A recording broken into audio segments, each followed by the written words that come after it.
esta ocasión explicaremos cómo acceder al entorno de usuario. Antes de nada, comentar que a lo largo del vídeo podremos ver marcadas en un recuadro en rojo las opciones que se deben de ir seleccionando y al pie de la pantalla el texto con estas anotaciones. Pues bien, comencemos. En primer lugar, deberemos introducir la dirección de la Universidad de Valencia, www.uv.es. En la página que nos cargue debemos seleccionar el icono del perfil y en el menú que se despliega seleccionar la opción Entorno de usuario UV. Nos identificaremos con el usuario y contraseña de la universidad y accederemos. En la primera página nos mostrará los iconos de las distintas aplicaciones que podemos gestionar como estudiantes de la Universidad de Valencia.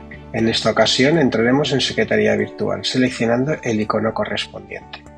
En la nueva página podremos ver la opción Estudiantes, desde la que se puede realizar múltiples consultas, como se puede ver en el menú desplegado.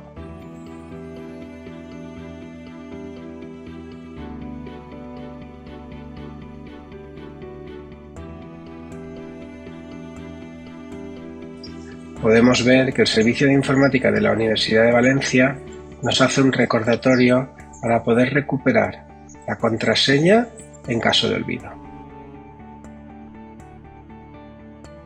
Con este sencillo proceso habremos conseguido acceder al entorno de usuario. Esperamos que os haya servido de ayuda.